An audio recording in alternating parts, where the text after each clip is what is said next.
여러분 반갑습니다. 오늘도 경전의 한 구절을 따라 우리 마음을 조용히 들여다보는 시간을 가져보려 합니다. 우리는 살아가면서 세상과 사람, 그리고 내 삶까지도 내 뜻대로 붙잡고 움직이려 애쓰며 살아갑니다. 그러나 그럴수록 마음은 더 무거워지고 일은 뜻대로 풀리지 않는 경험을 자주 하게 됩니다. 부처님께서는 집착이 고통의 뿌리라고 말씀하셨고, 노자는 세상을 억지로 다룰 수 없는 신비한 그릇이라 하였습니다. 오늘 이 시간에는 그 그릇을 부수지 않고도 살아가는 법, 붙잡지 않아도 길을 잃지 않는 법을 경전의 지혜 속에서 함께 살펴보려 합니다. 지금 이 순간만큼은 고치려는 마음을 내려놓고 다스리려는 생각을 잠시 멈춘 채 그저 있는 그대로의 마음으로 경전 앞에 앉아주시기 바랍니다. 그럼 세상을 억지로 다루지 않는 지혜, 불교의 진리를 따라 차분히 이야기를 시작해 보겠습니다. 옛날 한 젊은 수행자가 있었습니다. 그는 누구보다도 열심히 수행하고 있었습니다. 새벽에는 누구보다 먼저 일어나고 밤에는 가장 늦게까지 좌선을 했습니다. 그러나 그의 얼굴에는 점점 평온 대신 굳은 기색이 자리 잡았습니다. 마음은 조급했고 수행은 점점 싸움처럼 변해갔습니다. 어느 날 그는 스승에게 물었습니다. 스승님, 저는 계율도 지키고 정진도 쉬지 않는데 왜 마음은 더 어지럽고 괴로워지는 것입니까? 스승은 말없이 수행자를 데리고 우물가로 갔습니다.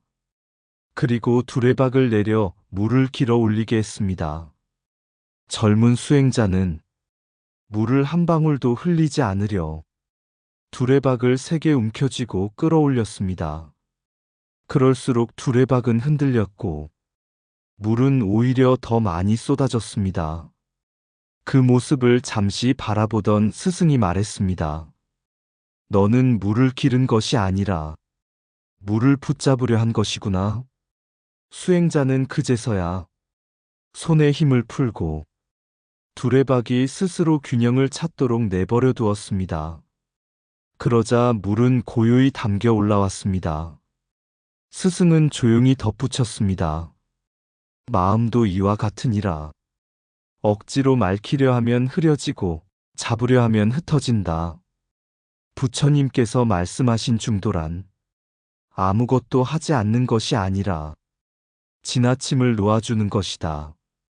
그날 이후 젊은 수행자는 수행을 바꾸지 않았습니다. 다만 수행을 대하는 태도를 바꾸었습니다.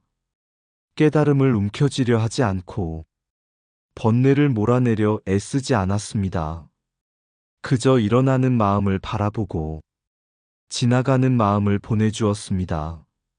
그러자 신기하게도 그가 그토록 찾던 고요함은 잡지 않았을 때 자연스럽게 머물렀습니다. 이 일화는 우리에게 말해줍니다.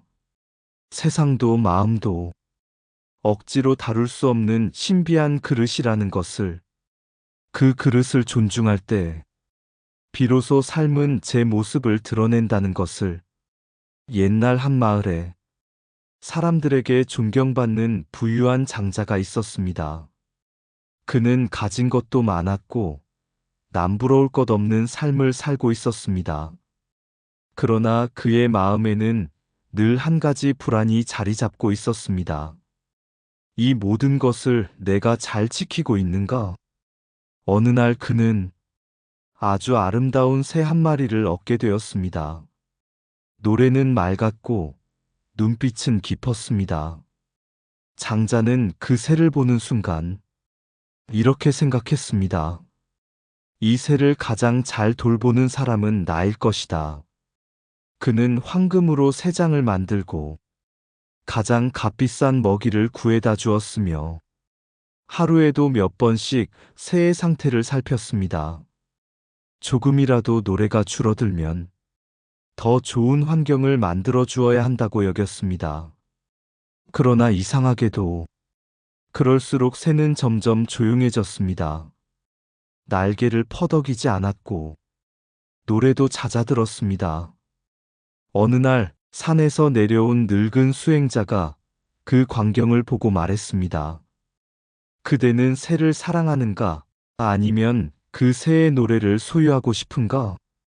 장자는 아무 말도 하지 못했습니다. 수행자는 이어서 말했습니다.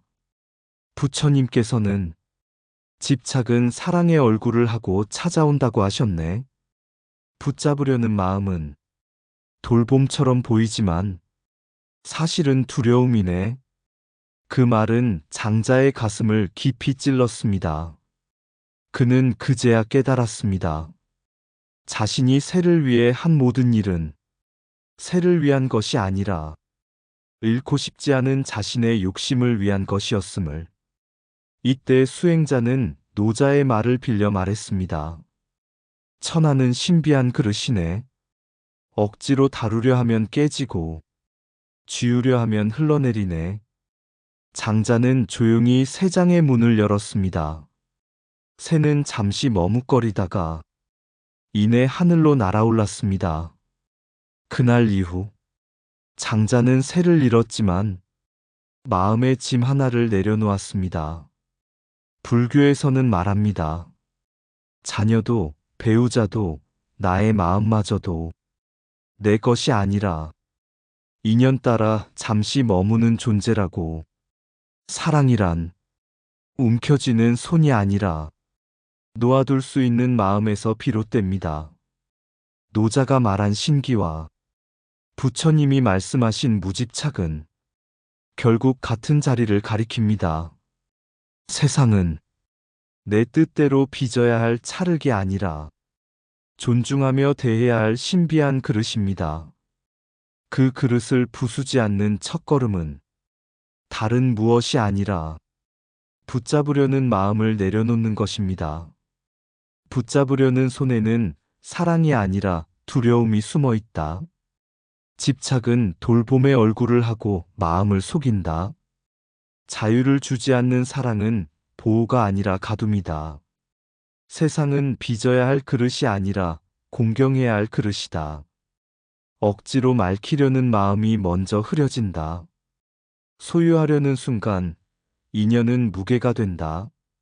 사랑이 깊어질수록 손은 가벼워져야 한다. 붙잡지 않아도 되는 것은 본래 내 것이 아니다. 바꾸려는 마음은 항상 나를 중심에 세운다. 놓아줄 수 있을 때 비로소 함께 머문다.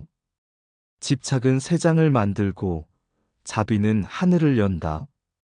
이름은 손에서 시작되지만 어둠은 마음에서 일어난다. 인연은 움켜쥐는 힘이 아니라 존중의 온도로 이어진다. 깨뜨린 것은 세상이 아니라 붙잡으려던 내 마음이다. 성인의 지혜는 다스림이 아니라 물러남에 있다. 옛날 한 수행자가 있었습니다. 그는 산중암자에서 오랫동안 정진하며 늘 이렇게 마음속으로 다짐했습니다. 나는 반드시 누구보다 빨리 깨달음에 이르겠다. 해가 뜨기도 전에 일어나 좌선하고 해가 지면 몸이 아파도 자리를 뜨지 않았습니다. 수행은 점점 치열해졌고 마음은 점점 굳어갔습니다. 그러던 어느 날 그는 암자 아래 계곡으로 물을 기르러 내려갔습니다.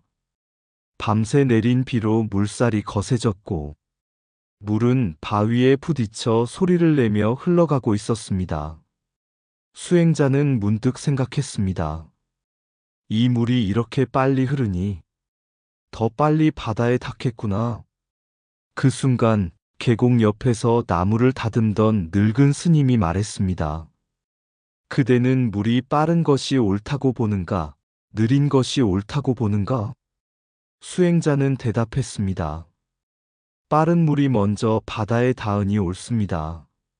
늙은 스님은 고개를 저었습니다. 물은 빠를 때도 있고 고일 때도 있다. 고일 때는 땅을 적시고 흐를 때는 길을 낸다. 만약 물이 항상 빠르기만 하다면 땅은 메말라 버릴 것이네. 그 말에 수행자는 잠시 말을 잃었습니다. 스님은 이어 말했습니다.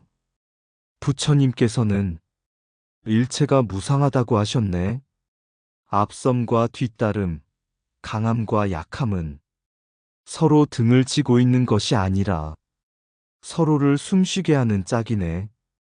그날 이후 수행자는 자신의 수행을 돌아보았습니다. 늘 앞서가려 했고, 늘 강해지려 했으며, 늘 오르막만을 원했습니다. 그러나 그 욕망은 수행을 살찌운 것이 아니라 마음을 메마르게 하고 있었습니다. 노자는 말합니다. 만물은 때로는 앞서고, 때로는 뒤따르며, 때로는 강하고, 때로는 약하다. 부처님은 말씀하십니다. 이것이 있기에 저것이 있고, 이것이 사라지기에 저것도 사라진다. 고통은 변화 때문이 아니라 변화를 거부하는 마음에서 일어납니다. 흐름을 멈추게 하려는 집착이 삶을 거슬리게 만드는 것입니다. 그날 이후 수행자는 더 이상 자신을 몰아붙이지 않았습니다. 앉아야 할 때 앉고 일어나야 할 때 일어났습니다. 그때서야 수행은 싸움이 아니라 호흡이 되었습니다. 이 이야기는 말해줍니다. 세상은 밀어붙여 정복할 대상이 아니라 함께 호흡해야 할 리듬이라는 것을. 우주의 숨결과 싸우려는 순간 삶은 고통이 되지만 그 숨결에 몸을 맡길 때 비로소 길은 열립니다. 항상 앞서려는 마음은 이미 흐름에서 벗어나 있다. 강해지려는 집착은 약해짐을 두려워하는 고백이다. 오르막만을 원하는 마음에는 쉼의 지혜가 없다. 변화는 고통이 아니며 변화를 거부하는 마음이 고통이다. 흐름을 멈추게 하려는 손이 삶을 가장 먼저 다치게 한다. 앞섬과 뒤따름은 싸움이 아니라 호흡이다. 강함은 오래 머물지 않고 약함 또한 잠시 머문다. 우주는 이기게 하지 않고 균형을 허락할 뿐이다. 빠름을 고집하는 순간 깊이는 사라진다. 무상함을 인정할 때 마음은 부서지지 않는다. 수행은 오르막 경주가 아니라 들숨과 날숨이다. 붙잡힌 삶은 단단해 보이지만 쉽게 깨진다. 흐름을 따른다는 것은 포기가 아니라 통찰이다. 집착은 리듬을 적으로 만들고 지혜는 리듬을 벗삼는다. 세상은 밀어붙일수록 멀어지고 맡길수록 가까워진다. 옛날 수행을 오래 한 스님이 있었습니다. 그는 경전도 많이 읽었고 설법을 하면 사람들도 고개를 끄덕였습니다. 그러나 혼자 앉아 있을 때면 마음은 늘 분주했습니다. 왜 세상은 이토록 어지러운가? 왜 사람들은 내 말처럼 살지 않는가? 어느 날 스님은 산길을 내려오다 바람에 흔들리는 대나무 숲 앞에 멈추었습니다. 대나무는 바람이 불면 휘어지고 바람이 멎으면 다시 곧게 서 있었습니다. 그 모습을 보며 스님은 중얼거렸습니다. 대나무는 다스리지 않아도 스스로 바르게 서는구나. 그날 밤 스님은 꿈을 꾸었습니다. 넓은 마당에 신비로운 그릇 하나가 놓여 있었고 그 안에는 물이 가득 차 있었습니다. 스님은 그 물을 한 방울도 넘치지 않게 하려 애썼습니다. 조금만 흔들려도 손으로 붙잡고 몸으로 막았습니다. 그러나 그럴수록 물은 넘치고 그릇은 금이 가기 시작했습니다. 그때 어디선가 조용한 음성이 들려왔습니다. 그릇을 지키려거든 내 손을 먼저 내려놓아라. 잠에서 깬 스님은 그 말이 무엇을 뜻하는지 곧 알아차렸습니다. 노자가 말한 거심이 떠올랐습니다. 지나치게 바로잡으려는 마음, 항상 옳아야 한다는 극단을 내려놓는 것, 거사가 떠올랐습니다. 말과 행동, 수행마저도 과하게 꾸미고 싶어 하던 마음을 버리는 것, 거태가 떠올랐습니다. 내가 세상을 이해했고, 내가 남보다 앞섰다는 은근한 교만을 놓아주는 것, 그리고 부처님의 말씀이 이어졌습니다. 마음을 덮는 것은 바깥의 세상이 아니라 탐욕과 성냄, 졸음과 들뜸, 의심이다. 스님은 그날부터 세상을 설득하려 애쓰지 않았습니다.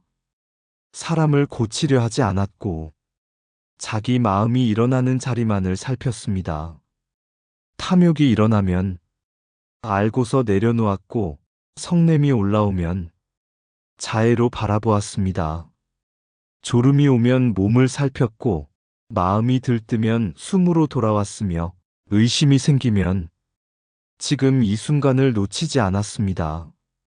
신기하게도 아무것도 고치려 하지 않자 삶은 조용히 제 자리를 찾았습니다. 그때 스님은 알았습니다. 자유란 세상을 놓아버리는 데서 오는 것이 아니라 세상을 붙잡으려는 나를 내려놓는 것임을. 새가 노래하는 것은 날아가서가 아니라 붙잡히지 않았기 때문입니다. 사람 또한 그렇습니다. 놓아줄 때 비로소 자기 목소리로 삶을 노래하게 됩니다. 세상을 고치려는 손보다 나를 살피는 눈이 먼저다. 지나침을 버릴 때 비로소 중도의 길이 열린다. 극단은 열심의 얼굴을 하고 수행을 망친다. 사치를 버린다는 것은 적게 가지는 것이 아니라 본질로 돌아가는 일이다. 꾸민 수행은 화려하지만 마음을 비우지는 못한다. 교만은 내가 흐름을 통제하고 있다는 착각에서 태어난다. 내려놓음은 패배가 아니라 가장 깊은 자유다. 탐욕을 보았을 때 이미 반은 놓아두었다. 성냄을 다스리는 첫걸음은 자애로 바라보는 것이다. 졸음과 들뜸은 마음이 길을 잃었다는 신호다. 의심을 없애려 애쓰지 말고 지금을 또렷이 보라. 다스려야 할 세상은 밖에 있지 않다. 자유는 놓아버린 뒤에 오는 보상이 아니라 놓는 순간 일어난다. 새는 날아서 자유로운 것이 아니라 붙잡히지 않아서 노래한다. 성인의 길은 더하는 길이 아니라 덜어내는 길이다. 옛날 한 노스님이 임종을 앞두고 제자들을 조용히 불러 모았습니다. 제자들은 마지막 가르침을 놓칠까? 숨소리조차 죽이고 앉아 있었습니다. 한 제자가 물었습니다. 스님, 평생 수행하시며 얻으신 가장 큰 깨달음은 무엇입니까? 노스님은 잠시 눈을 감았다가 천천히 손을 들어 빈 공중을 가리켰습니다. 나는 세상을 고치려다 늙었고 나를 내려놓으며 비로소 살았다. 제자들은 그 말뜻을 쉽게 이해하지 못했습니다. 그러자 노스님은 조용히 말을 이었습니다. 젊었을 때는 사람을 바르게 만들고 세상을 옳게 세우려 애썼다. 그러나 그럴수록 마음은 거칠어지고 세상은 더 멀어졌다. 어느 날 문득 알았다. 세상은 내가 다듬을 나무가 아니라 공손히 지나가야 할 숲이라는 것을.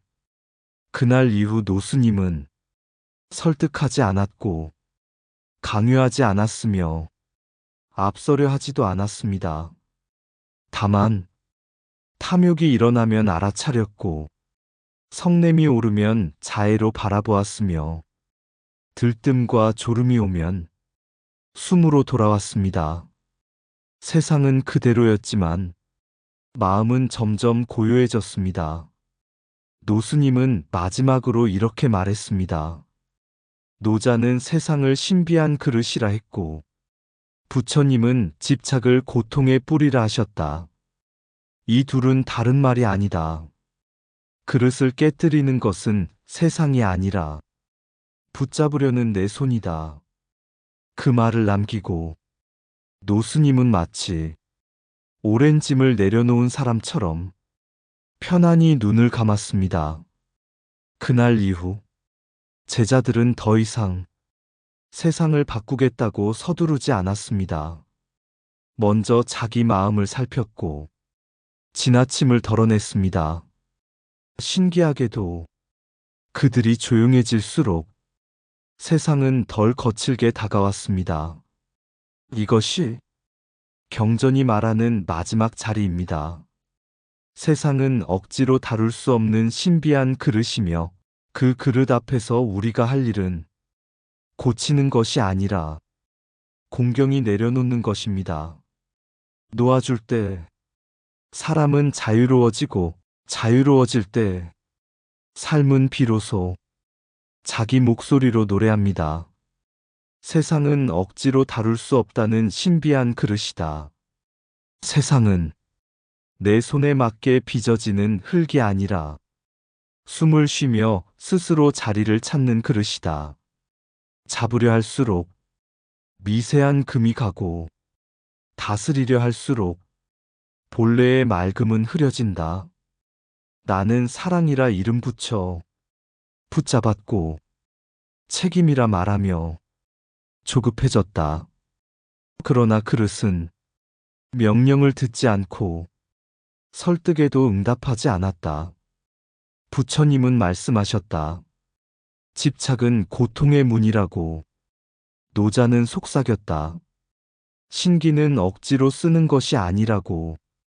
앞섬과 뒤따름이 서로를 밀어내는 것이 아니라 숨처럼 이어지고 강함과 약함은 밤과 낮처럼 번갈아 온다. 나는 늘 오르막만을 원했고 세상은 늘 들숨과 날숨을 내주었다. 그제서야 알았다. 고통은 변화가 아니라 변화를 거부하는 내 마음의 경직임을. 손을 풀자 그릇은 깨지지 않았고 놓아주자 새는 노래를 되찾았다. 세상을 버려두니 비로소 나를 다스릴 수 있었고 지나침을 덜어내자 마음은 자연히 고요해졌다. 사치는 사라지고 교만은 가벼워졌으며 의심은 숨처럼 흩어졌다. 자유는 멀리 있는 것이 아니라 붙잡지 않는 손끝에서 시작되었다. 오늘도 세상은 아무 말 없이 그 자리에 있다. 나는 다만 그 신비한 그릇 앞에서 조용히 고개를 숙인다. 이상 붓다의 복과 지혜였습니다. 오늘도 복지구족한 날 되세요. 구독과 좋아요는 붓다의 복과 지혜를 밝히는 큰 자비의 등불이 됩니다.